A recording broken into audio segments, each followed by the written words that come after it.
तो आज हम लोग चैप्टर 4 स्टार्ट कर रहे हैं, ठीक है ना।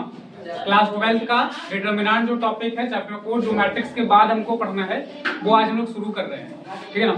मैट्रिक्स में जो समस्या था उसको हम लास्ट क्लास में देख लिए थे। इसके बाद आज का जो चैप्टर है वो क्या है, चैप्टर 4 है, जिसको लोग बोलते हैं डिटरमिनेंट। क्या बोलते हैं? डिटरमिनेंट बोलते हैं। इसको अच्छे से देखिए, डिटरमिनेंट्स। इसको हिंदी में बोलते हैं सारणिक। क्या बोलते हैं? सारणिक बोलते हैं। ये बना है आव्यूह से। किससे बना है? आव्यूह से। सारणिक जो है वो आव्यूह का ही दूसरा रूप है। सारणिक किसका रूप है? आव्यूह का दूसरा रूप है। अगर मान लो कि हम एक आव्यूह लिख रहे हैं यहाँ पे, a बराबर ऐसे 1 2 3 4, 1 2 3 4, तो संख्याओं का, है ना, संख्याओं का या फलनों का, हम बताए होंगे, संख्याओं का या फलनों का जो आयताकार विन्यास होता है, आयताकार विन्यास होता है, उसको हम लोग बोलते हैं मैट्रिक्स। क्या बोलते हैं? मैट्रिक्स बोलते हैं, ठीक है। संख्याओं का या फलनों का जो आयताकार विन्यास होता है उसको क्या बोलते हैं? मैट्रिक्स बोलते हैं। यहाँ पे तुमको क्या करना है कि संख्या केवल लेना है। क्या लेना है? संख्या। केवल यहाँ पे लेना है हमको संख्या। या संख्या अगर मान लो कि अवास्तविक है। कैसा संख्या है? अवास्तविक। जैसे कि क्लास 11 में पढ़े थे हम लोग कि कुछ संख्या जो होता है वो अवास्तविक होता है। जैसे मान लो कि -1 का रूट आप नहीं निकाल सकते हैं। माइनस को जो संख्या रहता है उसका रूट नहीं निकाल सकते हैं, जिसको हम लोग आई से डिनोट करते हैं। किससे डिनोट करते हैं? आई से, है ना। ये चैप्टर नंबर 5 में पढ़ना था एनसीईआरटी में, जिसको बोलते हैं कॉम्प्लेक्स नंबर। क्या बोलते हैं? Complex number. आई से आप लोग पढ़े होंगे i² बराबर -1, i² बराबर -1। इसको ओएटा बोलते हैं। क्या बोलते हैं? है ना। इसको हिंदी में बोलते हैं सम्मिश्र संख्या। क्या बोलते हैं? सम्मिश्र संख्या। तो कह रहा है कि संख्याओं फलनों के जगह पे खाली याद रखना आपको, संख्याओं या सम्मिश्र संख्या का समूह अगर वर्ग के रूप में है, आयताकार के रूप में है, तब उसको हम लोग बोलते हैं सारणिक। क्या बोलते हैं? सारणिक बोलते हैं। और सारणिक को डिनोट करते हैं ऐसे मोड से। किससे? मोड से। मान लो यहाँ पे लिखा है 1 2 3 4। यहाँ पे जो भी रहना चाहिए वो क्या रहना चाहिए? संख्या रहना चाहिए। क्या रहना चाहिए? संख्या। फलन नहीं रहना चाहिए। फलन का मतलब जैसे मान लो यहाँ पे लिख दिए हम क्या, sin x लिख दिए। क्या लिख दिए? sin x लिख दिए। या कुछ ऐसा लिख दिए, यहाँ पे मान लो ऐसे fx करके कुछ लिख दिए। इस तरह का नहीं रहना चाहिए। यहाँ पे जब भी रहना चाहिए तो क्या रहना चाहिए? नंबर रहना चाहिए, कुछ ना कुछ उसका वैल्यू होना चाहिए। तो संख्याओं या सम्मिश्र संख्या का जो आयताकार विन्यास है, जिसको हम लोग मोड के रूप में लिखते हैं, है ना, ये हमेशा वर्ग आव्यूह से बनेगा। किससे बनेगा? वर्ग आव्यूह से बनेगा। यानी जो सारणिक होगा वो हमेशा क्या रहेगा? वर्ग आव्यूह रहेगा। आव्यूह कई प्रकार का होता है, जिसमें हम लोग पढ़े थे वर्ग आव्यूह और अलग अलग प्रकार का आव्यूह। जैसे ये वाला 1 2 3 और 4 5 6, और यहाँ पे मान लो कि 1 2 3 4 ले लिए, तो ये हमारा वर्ग आव्यूह। ये वर्ग आव्यूह है क्या? नहीं है। जिसमें रो और कॉलम की संख्या अगर बराबर रहता है उसको हम लोग क्या बोलते हैं? वर्ग आव्यूह बोलते हैं। तो जो डिटरमिनेंट होता है, सारणिक होता है, वो हमेशा वर्ग आव्यूह से बनेगा। ये याद रखना है। जब भी सारणिक रहेगा वो कैसा रहेगा? वर्ग आव्यूह के जैसा रहेगा। यानी हम कहेंगे कि ऐसा रहेगा क्या कभी 1 2 3 4 5 6, तो ऐसा कभी भी सारणिक का रूप नहीं मिलेगा। ऐसा मिल सकता है ना, 1 2 3 4 5 6 7 8 9, इस तरह का रहेगा। 3 रो और 3 कॉलम, ठीक है। तो यहाँ पे आव्यूह जो सारणिक होगा वो 3 तरह का होगा। कितने तरह का होगा? 3 तरह का होगा। पहले को बोलते हैं 1 क्रॉस 1 का सारणिक। क्या बोलते हैं? 1 क्रॉस 1 का सारणिक या डिटरमिनेंट सारणिक, ठीक है ना। और दूसरे को बोलते हैं 2 क्रॉस 2 का सारणिक, 2 क्रॉस 2 का सारणिक, ठीक है ना। और तीसरे को बोलते हैं 3 क्रॉस 3 का सारणिक, 3 क्रॉस 3 का सारणिक, ठीक है ना। अब इनको डिनोट किससे करेंगे और इसका क्या डेफिनेशन होगा, इसको देखिए। तो सारणिक का डेफिनेशन क्या बता दिए? सारणिक का डेफिनेशन हुआ, है ना, कि वर्ग आव्यूह, वर्ग आव्यूह, है ना, जिनमें कैसी संख्या हो? संख्या हो या सम्मिश्र संख्या हो, संख्या या सम्मिश्र संख्या हो, सम्मिश्र संख्या हो, सम्मिश्र संख्या का समूह, सम्मिश्र संख्या का क्या चीज, सारणी कहलाएगा। क्या कहलाएगा, सारणी कहलाएगा, है ना। वर्ग अवयव जिसमें क्या रहेगा, संख्या रहेगा या सम्मिश्र संख्या का समूह रहेगा, ये हमेशा किस में रहेगा, तो वर्ग अवयव में रहेगा। जैसे यहाँ पे हम लिख दें या इसको डिनोट करते हैं हमेशा डिटर्मिनेंट ए से। सारणी को किससे डिनोट करते हैं, सारणिक ए से डिनोट करते हैं। हिंदी में ऐसे लिखेंगे सारणिक ए, और अंग्रेजी में लिखेंगे ऐसे, डिटर्मिनेंट को ऐसे शॉर्ट में लिख देंगे DET और ब्रैकेट में लिखेंगे ऐसे ए, ठीक है ना। या मॉड ऑफ ए, सारणी को डिनोट करते हैं ऐसे, लिखेंगे सारणिक ए से या डिटर्मिनेंट ए से या मॉड ऑफ ए से डिनोट करेंगे, ठीक है। तो जो पहला टाइप का है 1 क्रॉस 1 का जो सारणिक होगा वो कैसे लिखाएगा बताओ। 1 क्रॉस 1 का जो सारणिक होगा वो कैसे लिखाया जा सकता है, ऐसे लिख सकते हैं हम लोग ए, है ना, बराबर इसमें जो भी रहेगा वो तो जैसे ऐसे वैसे ही रहेगा, एक ही वो इसमें एलिमेंट रहेगा, है ना। काहे कि एक ठो क्या चीज, कॉलम। और इसका जो वैल्यू होगा, डिटर्मिनेंट का जो वैल्यू होगा वो क्या हो जाएगा, तो यही इसका आंसर हो जाएगा ए, जो यहाँ पे रहेगा। सबका अलग अलग आपको मान भी देखना है, जिसको कहेंगे हम डिटर्मिनेंट ए। क्या कहेंगे, डिटर्मिनेंट ए या सारणिक ए कहेंगे। तो अगर कोई अवयव है उसका सारणिक क्या होगा, तो 1 क्रॉस ए में वही आंसर हो जाएगा जो लिखा हुआ रहेगा, ठीक है ना। और 2 क्रॉस 2 में क्या होगा, अगर मान लो कि 2 क्रॉस 2 का सारणिक है, किसका सारणिक है, 2 क्रॉस 2 का सारणिक है, और वो इस तरह से लिखा हुआ है, यहाँ पे लिखा हुआ है ऐसे A B C और D। तो इसका क्या वैल्यू होगा, इसको देखिए, ये कितने का है, 2 क्रॉस 2 का है, 2 रो है और 2 क्या चाहिए, कॉलम है। तो इसका आंसर क्या होगा, यानी इसका वैल्यू क्या होगा, ठीक है। तो इसके वैल्यू के लिए आपको कुछ नहीं करना है, क्रॉस मल्टीप्लाई करना है, क्रॉस मल्टीप्लाई करना है और घटा देना है। तो A में D से मल्टीप्लाई करें क्या हो जाएगा AD, और B में C से मल्टीप्लाई करें क्या हो जाएगा BC। जनरली हम लोग अवयव वाले में क्या करते थे, गुना करके जोड़ते थे, गुना करके क्या करते थे, जोड़ते थे। यहाँ ध्यान रखना है कि घटाना है, अब क्या करना है, घटाना है। AD A और D को मल्टीप्लाई कर दिए और B और C को मल्टीप्लाई कर दिया, दोनों को क्या कर दिए माइनस। ये हमारा 2 क्रॉस 2 सारणी का क्या हो जाएगा, आंसर हो जाएगा। अगर हम बात करें कि 3 क्रॉस 3 सारणी का क्या होगा, है ना, 3 क्रॉस 3 का सारणी का अगर रहेगा तो उसको हम सबसे पहले लिखेंगे कैसे, मान लो कि ऐसे लिखा हुआ है, डिटर्मिनेंट A बराबर ऐसे मान लो लिखा हुआ है A B C D E F और G H I। कैसे इसका हम लोग डिटर्मिनेंट निकालेंगे, ठीक है ना, इसको देखते हैं हम लोग। 3 क्रॉस 3 का ये हम लोग सारणी के ले लिए, तो डिटर्मिनेंट ले लिए, इसमें 3 रो है, 3 क्या चाहिए, कॉलम है। इसको एक्सपेंड करके हम लोग इसका वैल्यू निकालते हैं, कैसे करके, एक्सपेंड करके यानी फैला के, ठीक है ना।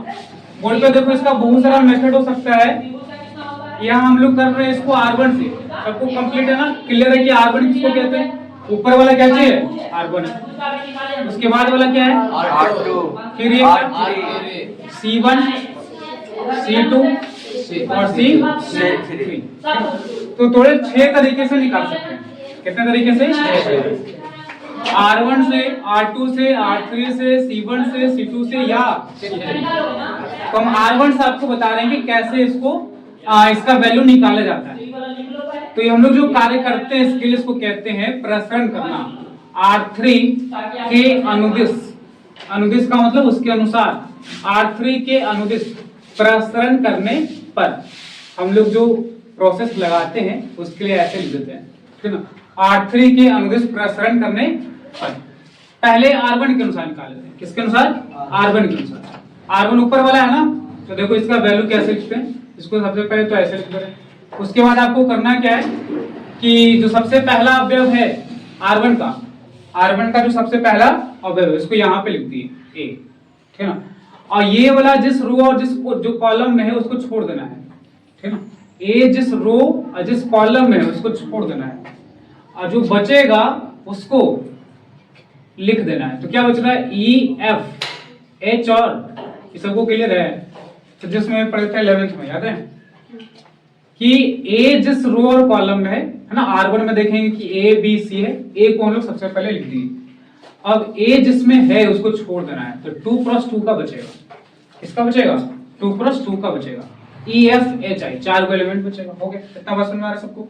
उसके बाद क्या करना है कि B को लेना है, किसको लेना है, B को, लेकिन यहाँ पे माइनस में लेना है, माइनस हम बताएंगे कि काहे माइनस आ रहा है, ठीक है ना। यहाँ पे किसको लेना है, माइनस में B को लेना है। और इसके साथ फिर आपको मल्टीप्लाई करना है, जो बी जिस रो और कॉलम है उसको छोड़ दो, बी जिसमें है उसको छोड़ दीजिए, बी वाला रो में इसको छोड़ देंगे, अब बी वाला कॉलम इसको छोड़ देंगे, तो बचेगा क्या चीज, D F G, D F G हो गया। उसके बाद लास्ट एक और जो बचा हुआ है सी, है ना, सी लिख देंगे, और सी जिस रो और कॉलम है उसको छोड़ देंगे, इस बार इसको छोड़ देंगे, तो क्या बचेगा, डी ई जी एच हो गया।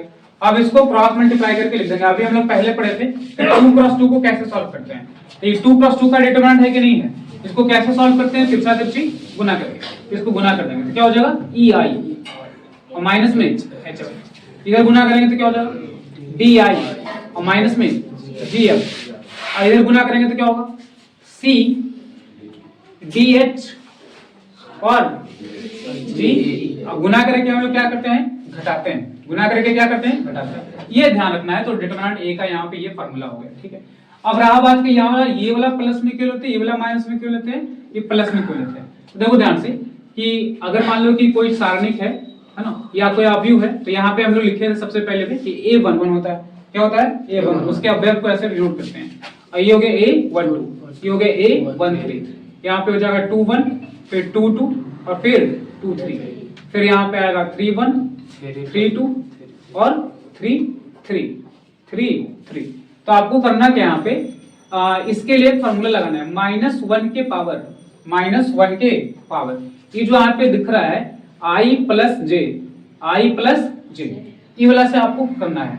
तो देखो -1 के पावर अगर इस वाले में रखेंगे 1 + 1 रखेंगे, -1 के पावर में अगर 1 + 1 रखेंगे तो कितना हो जाएगा, -1 के पावर 2, क्या हो जाएगा, -1 के पावर 2 करेंगे तो क्या हो जाएगा, +1, क्या आएगा, +1, यानी इसलिए इसको हम लोग प्लस में रखे हैं, कैसे में रखे हैं, प्लस में।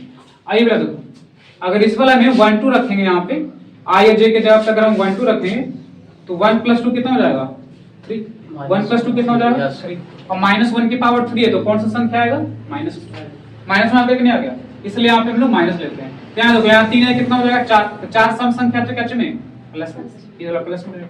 आइए बता देखो, विषम संख्या है, 2 1 3 जोड़ेंगे तो विषम संख्या हो गया ना, तो माइनस में रहेगा। आइए बता देखो, फिर से क्या बन जाएगा, प्लस 2 2 कितना हो गया, 4, तो यहाँ पे बीच वाला में ये वाला माइनस में हो जाएगा, आई वाला प्लस में, आई वाला माइनस में। नहीं, अगर सबके चिन्ह का बात करें तो ये प्लस में रहेगा, ये माइनस में, फिर प्लस, फिर माइनस, फिर प्लस, फिर माइनस, फिर प्लस माइनस, और इस बात समझ में आ रहा है, सारे अवयव का चिन्ह आपको समझ में आएगा कौन किस में रहेगा। a33 है तो 3 और 3 कितना हो गया, 6 -1 की पावर 6 तो +1 आएगा, है ना, तो ये किस चीज में रहेगा, प्लस में रहेगा।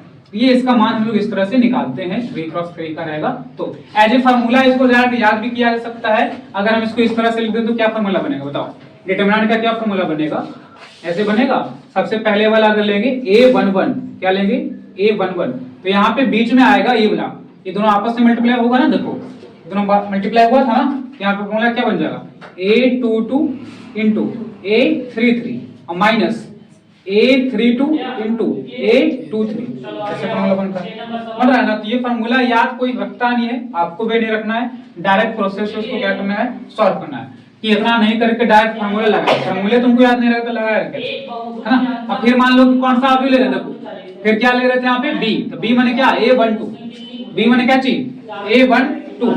अब जब 1 2 ले रहे थे तो यहाँ पे कौन कौन बच रहा था, ये वाला बच रहा था 4 को, ये 4 को ना बच रहा था, ये वाला तो कैंसिल हो गया था, ये वाला क्या हो गया था, कैंसिल, ये मल्टीप्लाई करके लिख दे रहे थे हम लोग यहाँ पे a21 और a33, क्या चीज 33, और यहाँ मल्टीप्लाई करेंगे तो क्या हो जाएगा, a31 और a23, है ना। लास्ट वाले में अगर ये वाला लेंगे तो ब्रैकेट में क्या आएगा, ये वाला अगर लेंगे तो ये कैंसिल हो जाएगा, ये 4 को बचेगा, है ना। तो यहाँ पे आ जाएगा a21 * 32 माइनस a31 * ये आंसर हो जाएगा, ये फार्मूला होगा, ठीक है, ये नोट कीजिए। C1 हो गया, C2 हो गया, और क्या हो गया, C3 हो गया, C1 C2 और क्या हो गया, C3। तो आप इसमें देखिए कि जहां पे 0 है, अगर वहां से हम प्रसारण करेंगे तो वो जल्दी से हो जाएगा, कैसे हो जाएगा, जल्दी से। देखो ध्यान से, अगर मान लो कि हम C3 से प्रसारण करेंगे, किससे करेंगे, C3 में कौन है, 4 है, 0 है, 0 है, तो 4 लेंगे, क्या लेंगे 4, और 4 जब लेंगे तो 4 जिस रो और कॉलम उसको छोड़ देंगे तो क्या बचेगा -1, 3, 4 और 1, और बाकी में क्या चाहिए 0, और फिर क्या चाहिए 0, तो 0 के बाद यहाँ लेंगे ना, लेकिन ये 0 है तो इसको आगे हम पढ़वे नहीं करेंगे, छोड़ देंगे, क्या उसको जरूरत ही नहीं, कि गुना करेंगे घटाएंगे गुना करेंगे तो फिर तो 0 आ जाएगा, इसलिए खाली इतना से काम हमारा हो जाएगा।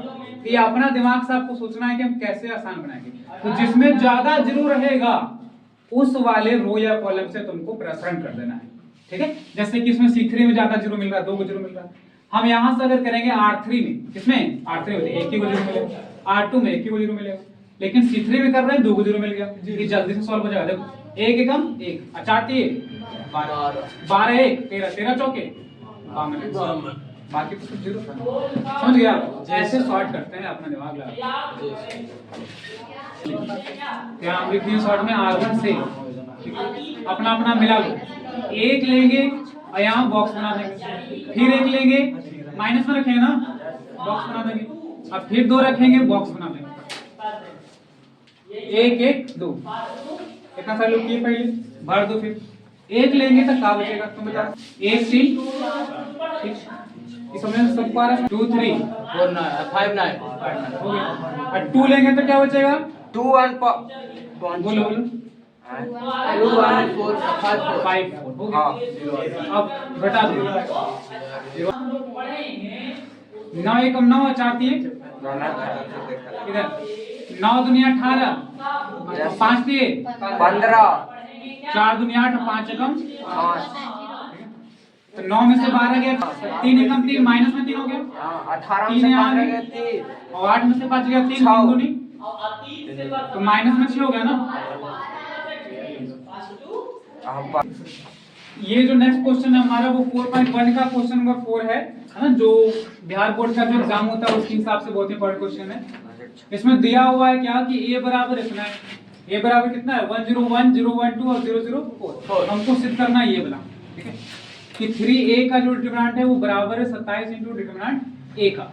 इसमें LHS पार्ट को हम लोग सॉल्व करेंगे, किसको LHS को, LHS में क्या चाहिए बाबू 3a का डिटरमिनेंट, 3a का डिटरमिनेंट, 3 का 3 डिटरमिनेंट, a के जगह पे क्या ये वाला अवयव लिख देना है, तो लिख दो जैसे कह रहे हैं वैसे कर लेंगे, केवल 0 1 2 0 0 4, ठीक है। तो अवयव में पता है आपको कि गुना होता है तो सारे में गुना हो जाता है, सारे में क्या हो जाएगा गुना, गुना कर दो 3 0 3 0 3 6 0 0, ठीक है। इसको सॉल्व कर देते हैं, प्रश्न कर देते हैं, किससे प्रश्न आसान रहेगा C3 से रहेगा आसान, तो C3 से कर लेते हैं इसको, कैसे कर लेते हैं C3 से, तो C3 से लिख रहे हैं, तो सबसे पहले क्या है 0, पूरा 0 बना देगा सब, फिर क्या है 0 सबको 0 बना देगा, और फिर क्या है 12, तो 12 पे अगर लेंगे तो ये वाला इस रो इस कॉलम में छोड़ देंगे तो क्या बचेगा 3 0 0 3, तो कितना आ जाएगा, ये सारा तो 0 हो गया ना, खाली वाला बचेगा 12 और 3 दिए 9 माइनस में 0, तो 9 में से 0 गया 9, 12 9 में 100,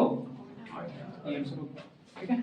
अब इसी में देखो आरएचएस वाले है ना, आरएचएस में क्या है 27 और डिटरमिनेंट a, 27 और डिटरमिनेंट a है, तो 27 का 27 और डिटरमिनेंट को सॉल्व करेंगे, डिटरमिनेंट कितना है लिख दो यार 1 0 1 0 1 2 0 1 2 0 0 4, किससे प्रश्न करेंगे बताओ, काहे कि यहाँ देखो मल्टीप्लाई नहीं करना है आपको, अवयव में केवल मल्टीप्लाई हो जाता है, सभी में सारणिक में गुना नहीं होगा, तो 27 का 27 C3 से इसको प्रसरण करो, इससे C3 से, तो सबसे पहले क्या आएगा 0, 0 आएगा तो पूरा डिटरमिनेंट से लिखा है, और फिर से क्या होगा 0, और फिर क्या आएगा 4, 4 के साथ क्या आएगा ऊपर में क्या बचेगा, इसको छोड़ेंगे तो 0 1 1 0 0 1 हो गया, तो 27 का 27, यहाँ पे तो सारा 0 हो गया, ये भी 0 ये भी 0, खाली बनेगा 4 बने, तो 1 में 1 से गुना करेंगे 1, 0 में 0 से 27 4 एकम